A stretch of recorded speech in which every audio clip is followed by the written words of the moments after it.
around another detail patrolling Jane Street regarding to some previous occurrences.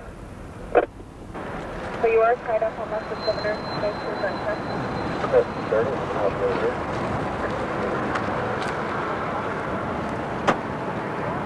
Number 50 LePage Court, number 50 LePage Court, at Young Textiles Limited.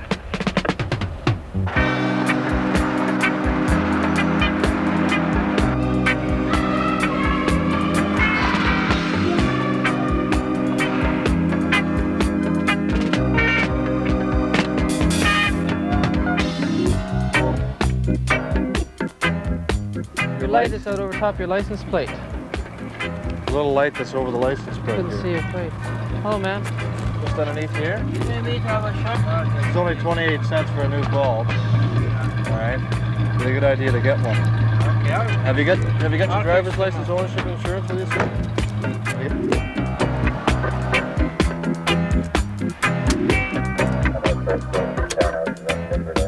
What do you got on you tonight? Anything? What do you got there? Just cards. Playing with the boys for you? You guys have some ID with you? Can't understand why you'd be sitting in the van there. My uncle's license, my uncle. Oh, it's your uncle's van, eh? Yeah, so if I think I'm gonna make noise. Oh, he's gonna call him, is he? Where's the other guy that was in the van? Alrighty. Everything kosher? I think so. We're just gonna check out, see who owns the van, that's all. Yeah, this sir. What's your uncle's name? Hmm? What you doing in my van without my authority? Is this your van? Yeah, what you doing in my van without my authority? Because you can't get nothing in my van, you tell me what you call my van and do? Have you got your ownership, sir? Don't ask me that. You can find out what you're on the van for, because you're not like that. That might stand long in my van, you go in my van. Well, we just want to make sure it's yours, that's all. Wow, you mess with me, listen to this. No. You know, I saw there. Don't you appreciate us checking to make sure No, you somebody can't else check isn't my in there? property like that. We just want to make Because sure I'm a that... damn fool, you see? You want to make sure what? I'm a cripple? No I'm problem not a big there. man, I don't know about. No, You it's not- have to seek my interest for me. What do you think? You think you're talking about dumps? Look, man, you catch on yourself, eh? And We don't just want to interfere make with me. sure that the van was not stolen, that your son Not was... stolen? What you talking shit about? Not stolen. What you talking about this van, you know? No, I'm telling me not no, stolen. hang on a sec. Your Wait, son... what are you talking about? All Hang about on. it Are you is just...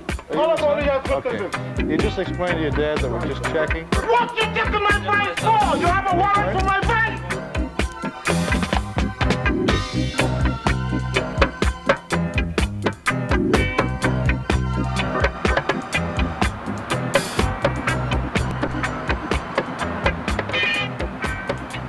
Jane Finch is a suburban community 25 miles from the center of Toronto. Its high-rises and townhouses were built by government and private developers to relocate government-subsidized housing and its problems from the city center to the suburbs. For some, it is the promise of the multicultural mosaic. For others, it has the potential for the racial violence of Miami and Brixton.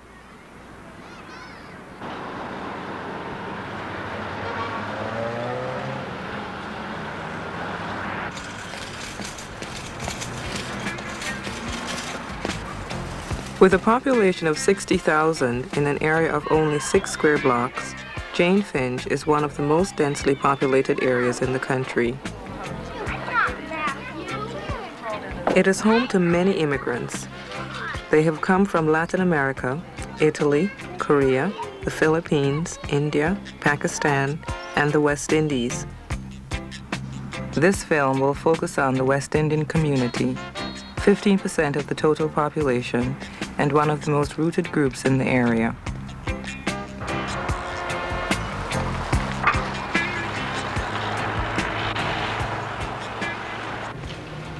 Turner? 31B. Heinrichs? 31B. Burnett? 31A. PC Fife? 31C. DeCiano? 31C. States? 31B. 2747 Jane. That's the church, eh? Yeah, they've had a couple of break-ins in there. Somebody got into the poor box and stole a bunch of money. Keep your eye on it, will you? That's about it, fellas. All understand your duties, times for lunch, relief shun, right turn, break off.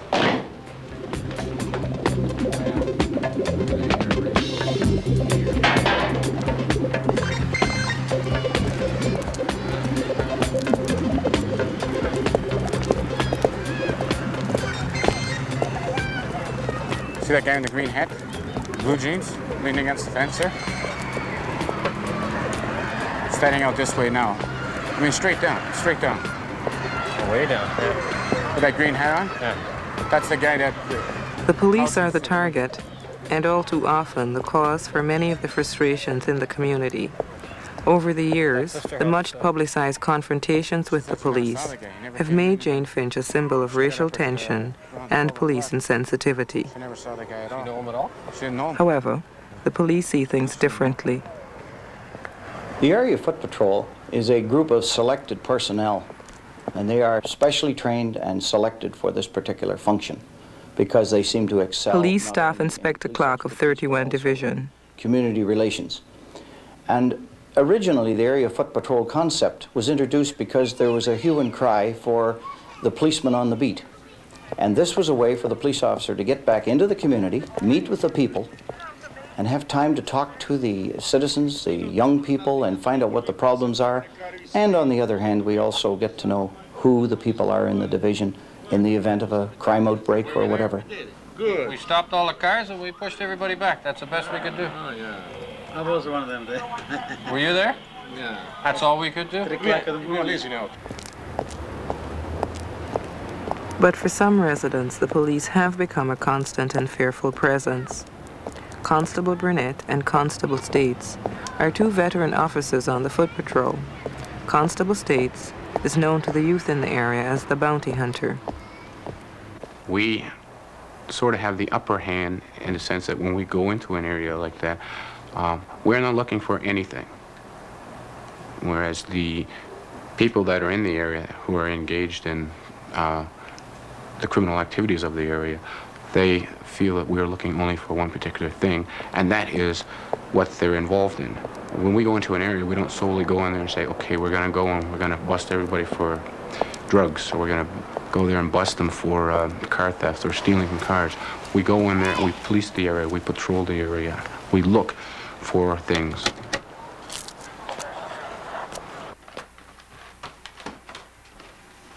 Confrontations with the police show a deeper mistrust of a society that for too many is unable to provide work and hope for a better future. There's a restaurant who need waitresses.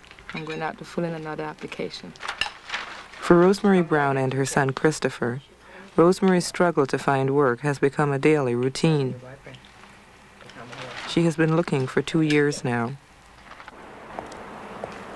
I'm an experienced waitress. I've been to McDonald's, I've been to Ontario Science Center, I've been to Swiss Chalet, I've been to Burger King, but it seems that I'm never lucky enough to get a job.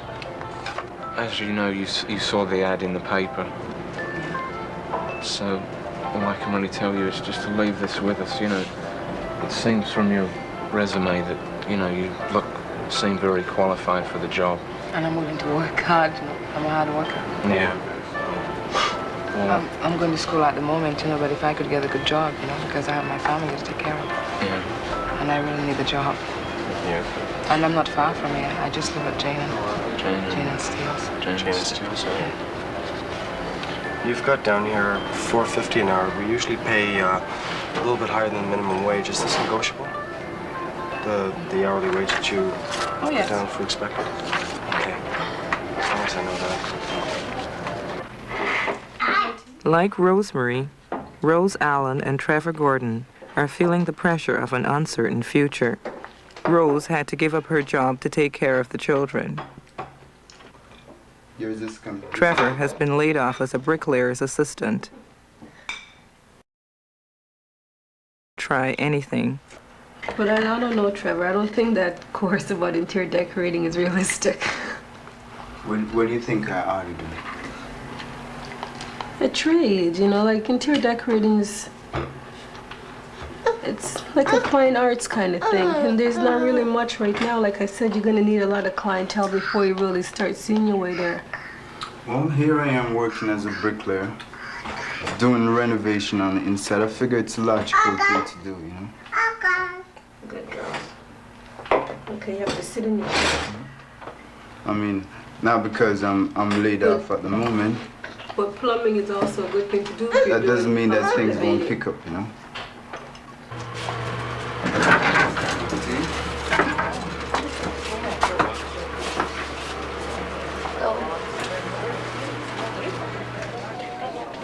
Trevor is one of 5,600 people who have come to the local manpower office this month. All right. Thank you. Yes, Hi, sir. good morning. I'm here to pick up a form to see if I can see a counselor. A counselor? Yeah. Could I have your social insurance card, please? I got a manpower card here. My social insurance number is on there. Okay.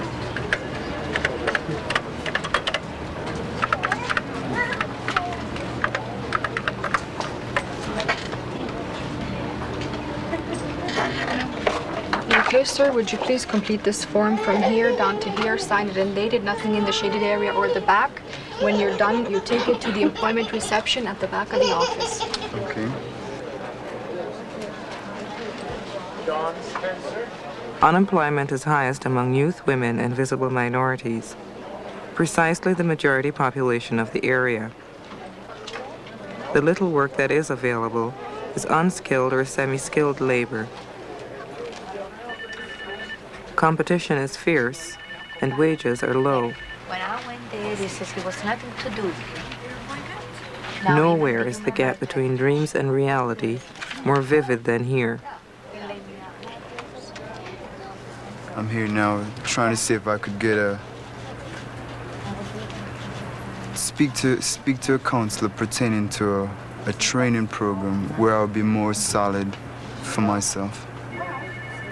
Have you considered becoming a bricklayer apprentice? Well, that's my initiative goal, but there's no work going on now, so this is just an alternative for me. Difficult period. Okay. Now, if that doesn't work out for you, Trevor, what else do you have in mind? Well, I was hoping on getting into interior decorating. Well, that's a bit different. What makes you think you would like that? I notice houses nowadays, brick work is done more on the inside as a thing of beauty. It's very creative working with the bricks, and sometimes we do renovation. And I figure, well, if things ain't picking up within this area, I could do interior decorating. You might be a little confused about interior decoration and interior design.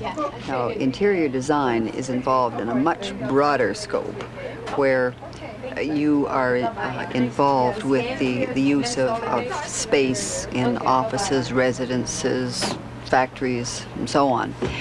Interior decorating is a narrower field than that, where you would be involved in coordinating colors, rugs, wallpaper, fabrics, brick, but basically residential. Have you really looked at the two of them? Well, so far I haven't put, but now that you've put it so clearly, I haven't put both of them and analyzed it. Okay, I'd like to tell you about some of the things that we have here that might help you understand a little bit more about what's involved. There was so much going down on Friday night. You weren't on, well, you were on days, eh? Can you believe a call came over for shooting, shots fired, and a riot at the same time? Where at? Eh? Where at? Well, the shots were over at Tequila Shepherd, and the riot was right here. Grand Ravine and Jane. Any unit regarding a riot.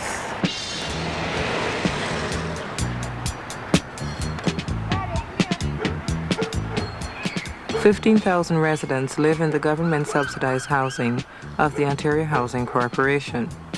The concentration of OHC housing here is among the highest in Toronto.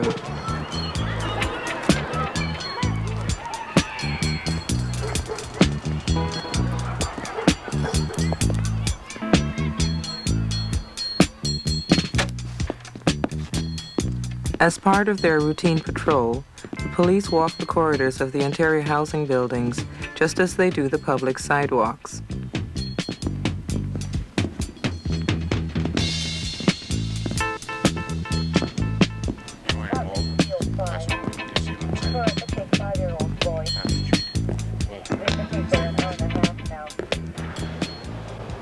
Anything else for us today? Tenants allege that they have discovered police searching their apartments without warrants, with keys obtained from the housing authorities. There was no problems here. They all went out on the street.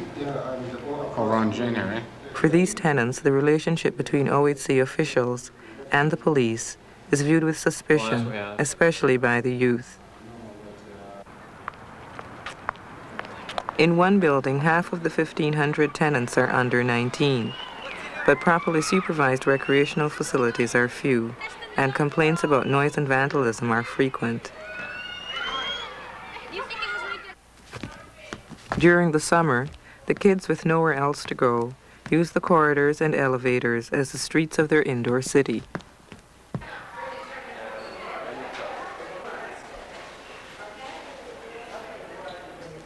Half of the households in OHC are led by single parents. Pat Janes is the mother of 3 children and a resident of OHC. I met a man when I was young. We started seeing each other. I got married very young. I lived in Newfoundland for my married life.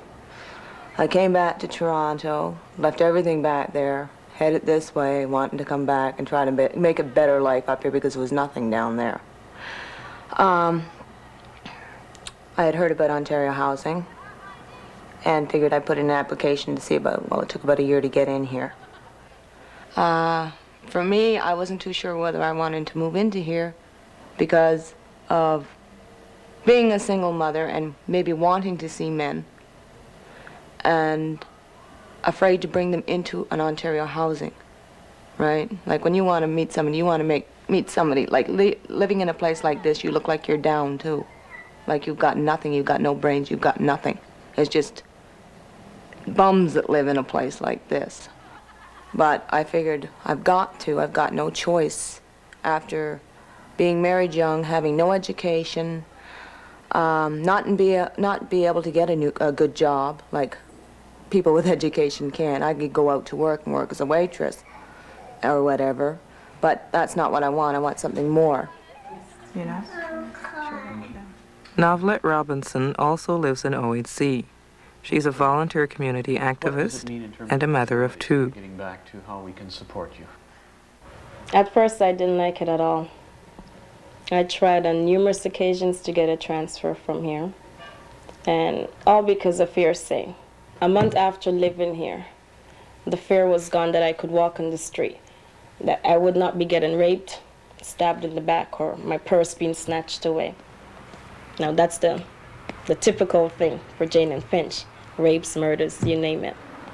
But it's not really so. It's a nice neighborhood of such, okay? You just have to be careful to the point of what group you're going to get yourself involved in, how you're going to be known. We tried to live like other people do in a place, but when you're trying to pay $300 and $400 a month rent, right? You can't do that on maybe $500 or $600 and expect to feed and clothe your children also. So we have no choice but to move into something like this in order to try and feed and clothe your children and teach them the respects and values, which sometimes you just can't because everybody's down on their back about places like this. And they often say, well, Mom, why am I living in Ontario housing? My oldest one's starting to realize that because they've got friends that aren't in Ontario housing, and it's a downgrade, and sort of puts a bad image on my shoulders also. Like, what are you doing here, Mom? You know. I used to worry about bringing up my kids here for the simple reason that it was labeled. Okay, you're labeled once you live in OHC, and it didn't make matters much better by living in Jane and Finch. It doesn't really matter where you live. It's just, you know, how I want to raise my kids. my fears are gone now anyways. Because if I move to Rosedale, they might turn out still to be muggers or whatever. Novlet has worked hard to organize tenants groups and single mothers because she believes things can change. Why is it so hard to get people organized in this particular neighborhood? One is a fear of your neighbor knowing your business. Second, wait, see, there's people who might be living there that's not supposed to be living there, or people who's working and not supposed to be working. And a lot of people don't know the laws.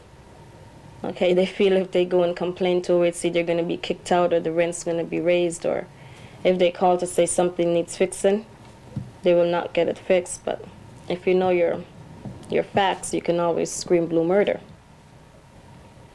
The suspicion which seems to exist. Novlet helped to organize this tenants' meeting so they could share their concerns with a community worker. You have your turn now in just giving some suggestions in the area. So take it away.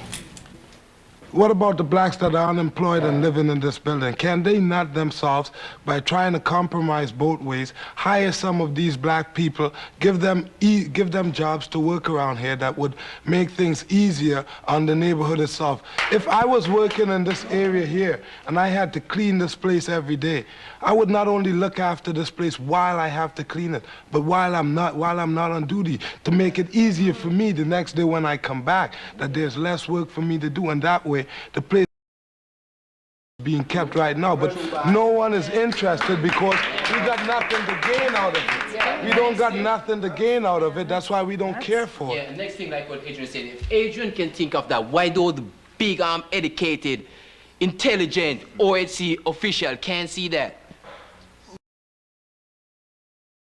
Can they see that? You know? Yes, Yeah, because, you know, I have a friend who have to come and visit me. I don't want my friend to come and visit me and say I'm living in a dump or a ghetto. Hey, I'm not living in no ghetto, you know? I don't know anybody who lives in interior housing who gets up and goes out to project a bad image. You know, I mean, like, I really want to put that one across. I don't think anybody gets up and says, I live in interior housing, exudes that, or particularly carries themselves in a way in which that is advertised. I think that it's a very difficult thing to do, because you're not just dealing with tenant responsibility and housing authority responsibility, but you're dealing with a public who basically see these people, these types of tenants, as tenants who are losers, you know, people who do not know how to plan, people who do not know how to make their way, and they don't expect them ever to. So it's a very hard thing. I mean, you can't just mount a public relations campaign and overcome that. It's a serious thing. It's a serious thing.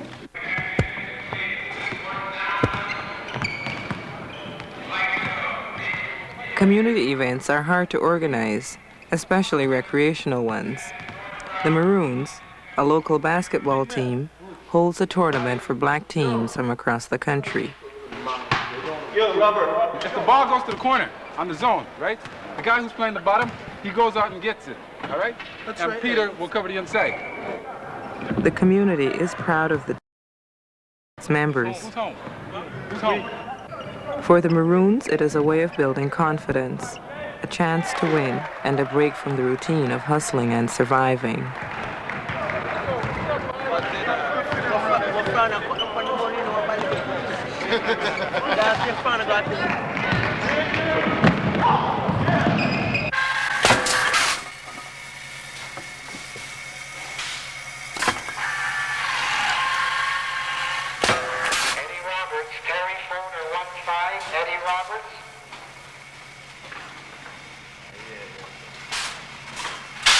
A job is a key to gaining self-confidence. Greg Bob had been out of work since he left high school 2 years ago. This job is welcome, but temporary. Greg is now 20. He came here with his family 7 years ago from Grenada. Theirs is one of the more permanent families in this housing complex. Growing up here, Like, it was pretty okay to me, like a lot of black people. In a way, kind of have the home feeling. And when I moved up here, I didn't too long come from home. So I kind of had that home feeling growing up with black people. I had a few racial fights, but I think, well, there's nothing wrong with saying that when in Canada you should do like the Canadians, but there's certain things that you can't get out of a person. Like, you might be able to take a person out of this country, or a person might leave his country, but sometimes his country don't always leave him. Sometimes that's real hard. And mine, I guess mine didn't leave me. Back home in the West Indies, people usually, like, you know, you finish working or come from school, you and your friend will meet outside and you hang outside for a while. Like, when we do that up here, the police will come and say, move along, and if you might see a friend across the street, you yell at him. They will tell you you're making too much noise. So maybe they don't understand certain things that we do. People that I know sometimes are afraid to come in here because of the blacks. I'm not afraid of it, you know. I'm not prejudiced. I'm not afraid of the blacks. Why am I, you know, why should I be, you know, but there is people that are prejudiced and just don't want to mix in with the blacks, and they just don't want to come near this building because of all the blacks standing around all the time. They're harmless. They just more or less look at you as you're going by, right? But that gives somebody an uneasy feeling. If somebody's standing there staring at you, when you're walking by, you're going to go, what is he good, and what is this person going to do? It makes you feel uneasy. The most difficult part about growing up here was the police. After I turned 16, started harassing me from 16, yeah. A couple of weeks after I turned 16. What for? Yeah, they tried trespassing, common assault, all different kind of charges, and every time I would look like somebody. Always seems to look like somebody. I can't remember how many times I've been stopped or been arrested, like taken down to the station, somewhere between 5 and 10 times, closer to 10.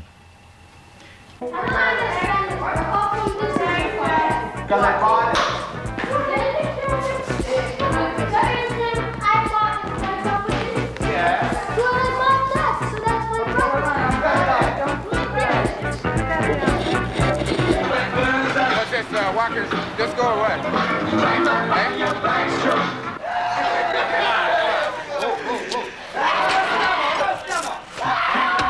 Break it up. That's it. Certain cultures, it's not uncommon for them to congregate in an area and sort of hash it out and just have a good time and socialize. Okay. Now, the problem we have with that in particular is that it's not that we at the police are against them congregating. By no means are we against that. What we are against is the problems that derive from that. They tend to carry on some of the activities which are much common in their community, like drinking alcohol, and sort of like developing a party atmosphere where they're having a party right on the street.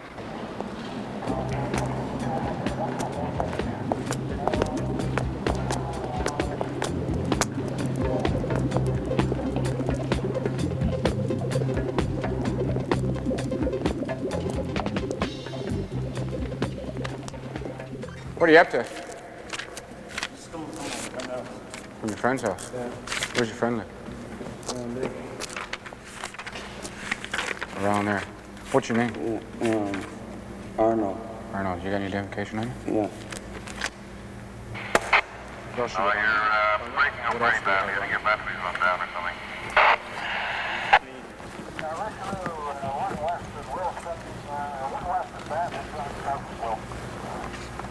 Hey, your tapes, Arnold? Yeah. What's on them? Music. Oh. You record those yourself? Mm-hmm. Yeah. Where were you born? Where am I born? Yeah. In Jamaica. What's your address? 106. 31 town call. In a house or? House. What's your friend's name that you were visiting? Junior. Junior what? Carmen? Junior what? What do they call him? That's Junior. I know him as Junior. Is that all? Is there nothing else with his name? No. Where does he live at? Around in the townhouses. In the townhouses. How come you come down here? Pardon? How come you came down I here? just walked, you know. I'm going to catch the bus. You're going to catch the bus? Yeah. Down through here? No, I just walked through here.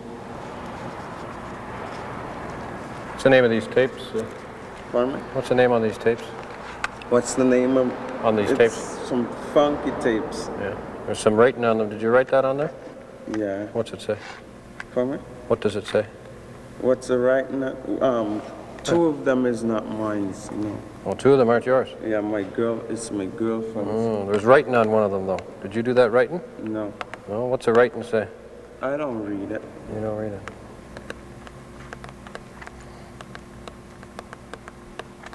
What's your middle name? My... What's the W for? The W is for...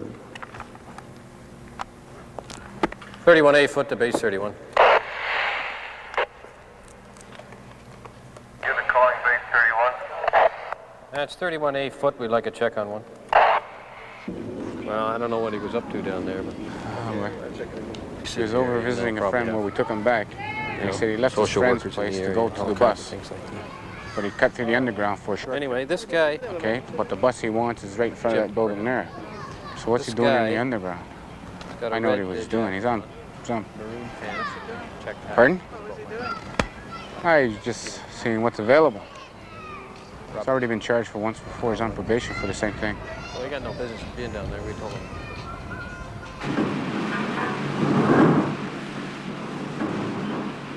Frederick Ford, Chubby as he is known to his friends, is one of the fortunate.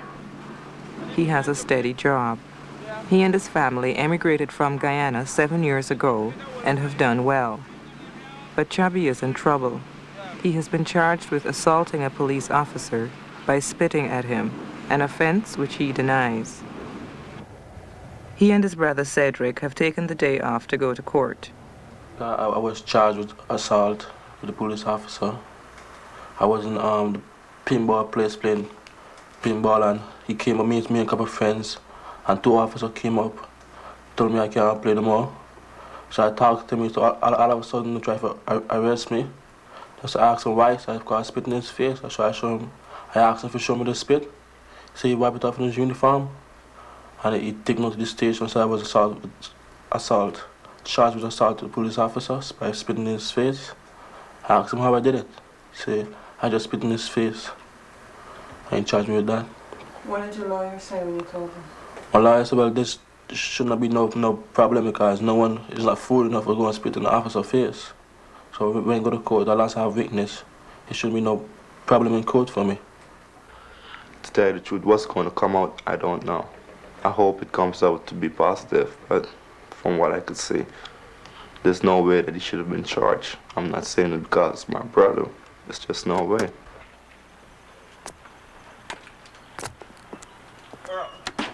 Early in the morning, Chubby and Cedric leave for the trial.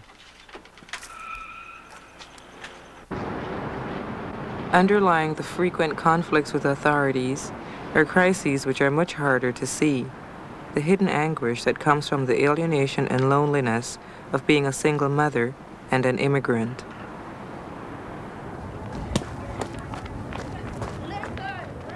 Rosemary Brown emigrated here from Barbados, leaving behind her 3 children in the care of their grandmother. Rosemary's situation is not unusual. Many immigrant women have had to leave their family behind. She worked as an entertainer and as a waitress to save enough money to bring the children to live with her. 7 years later, Rosemary went to Toronto Airport to pick up her children. Deborah was 15. Kathy was 12. And Christopher was 8 going on 9 when they came. They didn't know me. It was very sad. I hugged them and kissed them and took them home.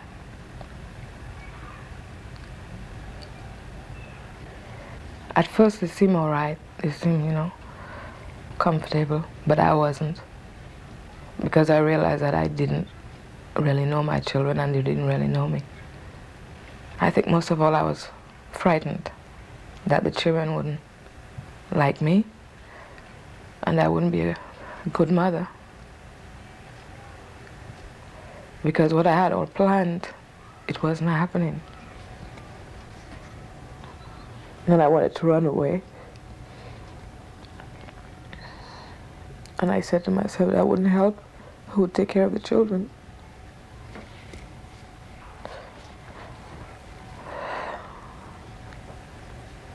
And I didn't think that my friends would understand, because the way we were brought up at home, you were brought up to be strong and take care of yourself and take care of your children.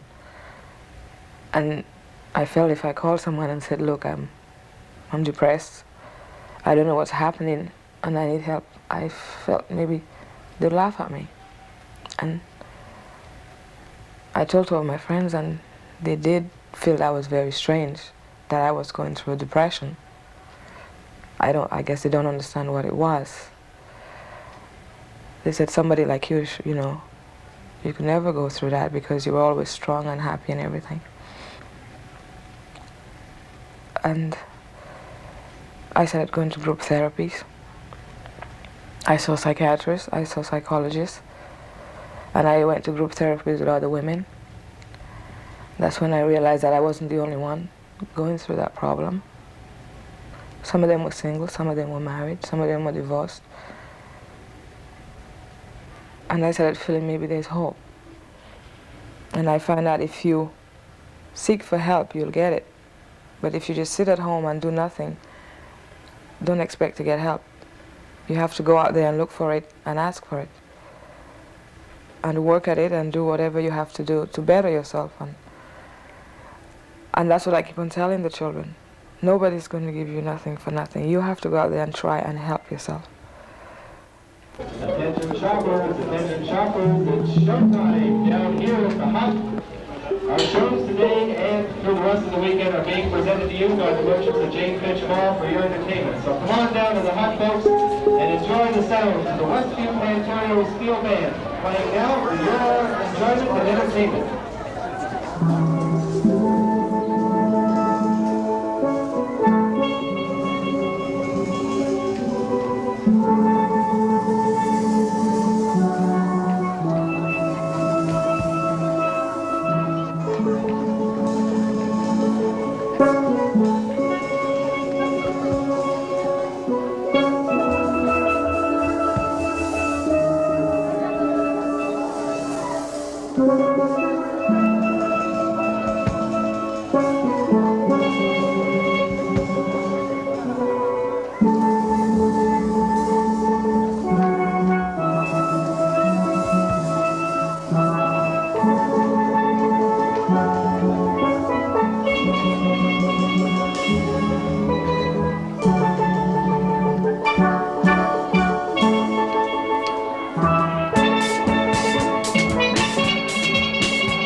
Okay. Run over. I think most people are really concerned about the kind of patrolling that goes on here. It's a very, very striking thing when you see 4 policemen walking together down the street. Just walking together down the street. It really, it has a very, very startling psychological effect on you. And a number of people, youth, old people, middle-aged people, all kind of people, whenever they see it first, they say, but I didn't know that things like that happen around here. It's very startling. I saw 7 police cars in the parking lot over there. And after about half an hour, they come out with 1 man. 7 police cars, and it is just totally ridiculous. Anybody passing here would say, oh, this is a typical day on Dane Street. You know? I mean, what does that do for the community? It puts fear into people like non-residents of Jane and Finch. You know, sort of make a blacklisting on the people living here. So again, the amount of police in Jane and Finch is a fear itself for the people, not a protection for the people. They say to serve and protect, but protect who? They only protect the businesses. They protect the people with money. But the common people who have an interest towards that protection, they don't protect. So this is one of the problems that you see, and if you see many policemen out there, that is to make you afraid, if not you, your children. Because this has to be carried all the way down to keep the system intact. I don't see the police as getting the same respect we did 8 or 9 years ago here. Why? I can't say why. I don't feel I've changed my attitude, but we just don't seem to get much respect anymore. How's that disrespect expressed? Just in the way people talk to the police. And sometimes it comes across as an uncooperative attitude. A good majority of the youth, or people in general, particularly in this area, home in quickly on the harassment aspect when police are dealing with them, just on the basis that the officer has stopped them, talked to them, not necessarily to investigate them. It could be a casual conversation, where I have done numerous times, where you sort of go into the street lingo and say what's happening and how's everything going, and you sort of trying to, what we are attempting to do is sort of ease the burden in the area, try to break the ice, get into the group, find out more or less what they're up to. It seems to me that it's fashionable at times to say that a particular group is being discriminated against. Lately it's old people that feel they're being discriminated against, and 5 or 6 years ago the women's movement.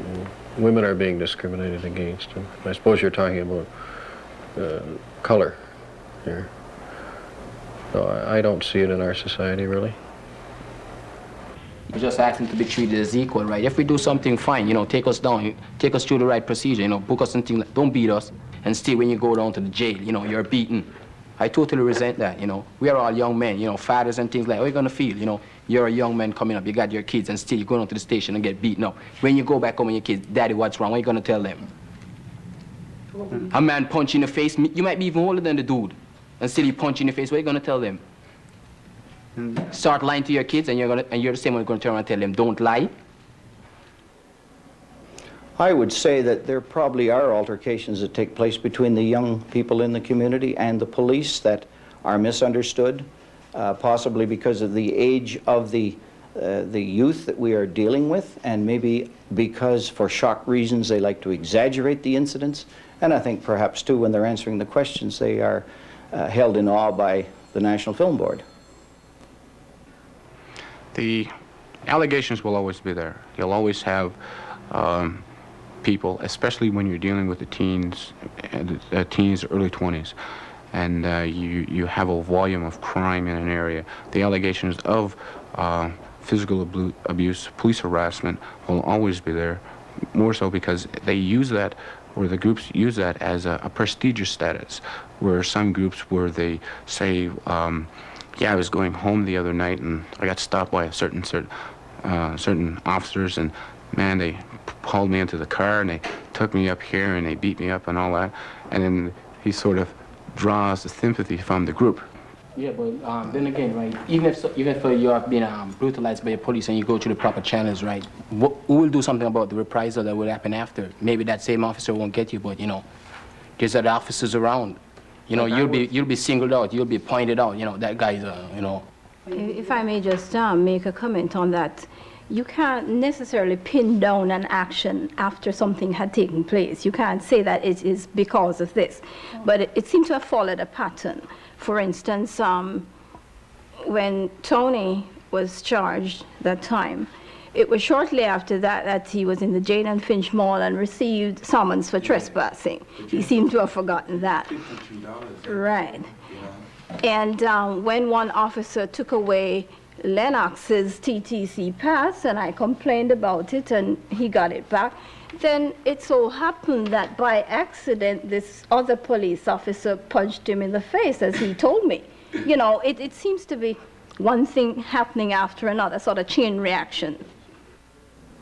I'm not so sure that the police can really do very much more to improve relations between the police and the community.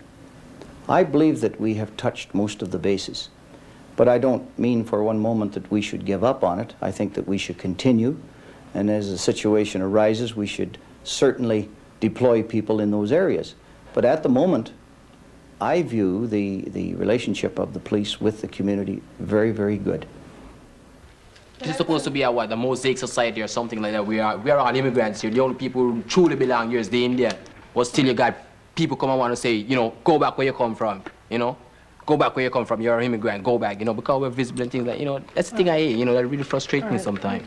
Like, why we have to go through so much problem to get the same thing that got other citizens, like, you know, society and all is getting. Why we, you know, the youth of the generation have to go through so much thing just to be looked upon, respectable as human beings, and be respected as human beings. Why we have to go through so much things? Why can't we just be allowed to go through the mainstream of achieve what every person is supposed to achieve? Why we have to go through so much things? Why? This is the you know, issues we're that is time addressing. wasted. Why? That is time wasted.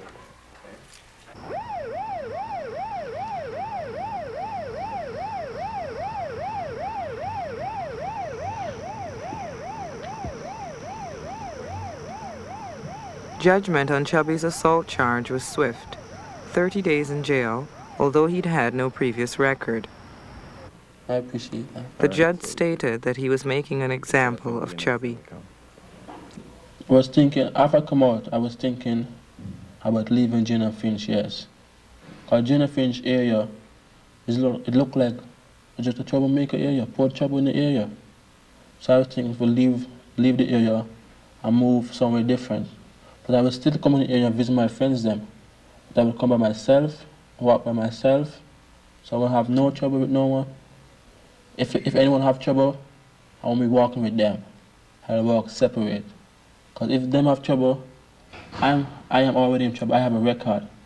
So if them have a record, I have a record, and both of us walking together, they may want to come and stop us again and ask us questions. I don't like that. I don't like no one asking me foolish questions, especially on the streets. It could be very embarrassing, you know what I mean? Cops stopping me and asking me this and asking me that. My family could pass on the streets and saw that. My wife could pass on the street and saw that and think something different, thinking I'm in trouble again, which I'm not, which I never will be in trouble. Okay then. So let's see, okay? Right. The community was stunned by Chubby's conviction. His brother Cedric and Jeff, his closest friend, were shocked by the outcome. I don't know. Really don't. How do you feel about it? Upset.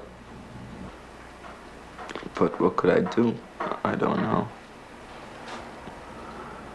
I don't think there's for any reasons whatsoever that he should have got what he got for no reason, because in the first place he did not spit in the officer's face. I was there when this thing went down, right? I didn't see him spit in the policeman's face. Nobody else saw him. There was a lot of people in the arcade. Nobody else saw him spit in anybody's face. The cops just harassed him, took him, shoved him into the back of a car, and took him down to the station and charged him. And that's how everything goes around here. From they pick you up and you get to the station, if they're not beating you up, they're laying some kind of charge on you. I've been around this stuff before. I grew up in England, London, and I've seen all of this happen before. And I strongly feel if somebody doesn't come up and say something, right, and people don't start expressing themselves, they're gonna have a lot of trouble on their hands with black people in this community alone. Because you can't just go around harassing people like that and expect them to take it every day of their lives. The whole court business today, I feel was ridiculous. It's like the judge wasn't listening to anything that me or Chubby or anybody else had to say. All he wanted to do was get his example, as he put it. Chubby's lawyer asked the judge, like, seeing that he's working and he's holding a steady job right now, if something could be done so he could keep his job, right? The judge just, well, no, I don't think so. From what I've seen, I don't think he's gonna reform. And, to say, hey, I don't want to hear nothing else about this case. Let's just forget it. And that was it. Nothing else could be said, right? That I think, well, hey, the man's working. It's not as if he was, just loafing around walking the streets, right? They're always telling people, well, hey, get a job, right? Do something. He's got a job, he's doing something. And still, when they ask, when you go to court and you ask a judge, well, can something be done for this man to keep his job? They'll be telling you no, right? What's the sense, man? The guys in my generation, at least the ones I've spoken to, they all have a feeling about the police and it's not too good. And some of the younger guys, just by looking at the way they move and the way they operate, I can tell that if they go through the same harassment, they're not gonna take it. I think they're gonna fight back. Yeah, would you do me a favor? There's no cars available. Can you come up to 1 Dune Grassway and pick up a juvenile, take it to the station? 8 Dune Grassway. Great, thanks. I already promised myself, right, that, I'm not gonna bring up my son here. Right now, I'm just trying to get my life together and, move to somewhere else, right? Doesn't matter where, it's just someplace out of Jane and Finch, right? Because, if I try and bring him up here, I feel he'll grow up and the same things are gonna be happening to him, and I don't want that for my kid.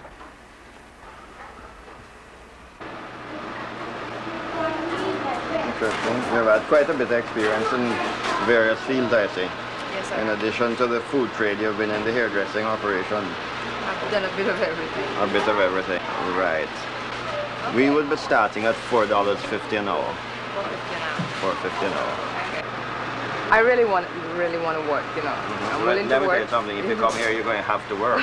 See, because small business in Canada, yeah, you have to work. you have to work because you have to be more than competitive. All right, let me take you and introduce yourself. All right.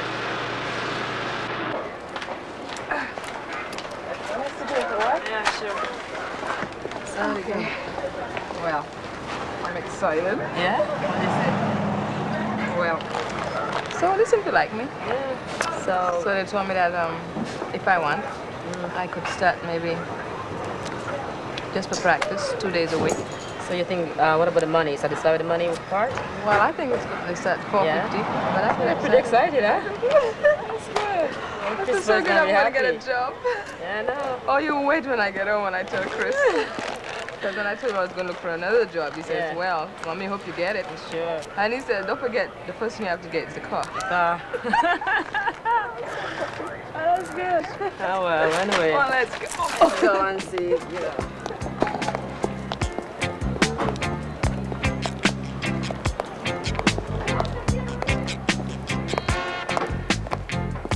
After 2 years of looking for work, Rosemary finally did get a job. Trevor is still looking for work, any work, his dreams long forgotten. Pat Janes has a part-time job and plans to return to school to complete grade 11. Novelette's community work is paying off. She has a group of residents working with her.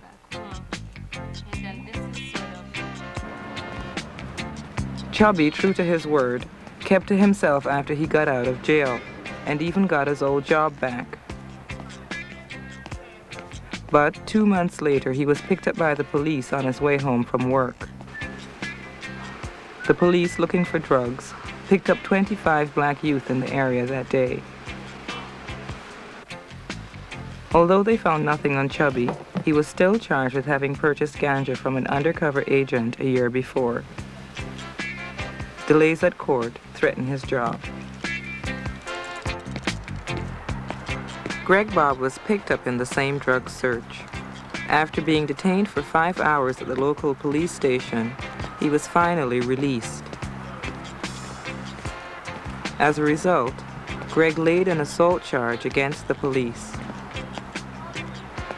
The chairman of Metro Toronto Council and the local mayor visited Greg's home to inquire about the conduct of the police and to apologize to his family for the way Greg was treated. After their visit, they disappeared as quietly as they came.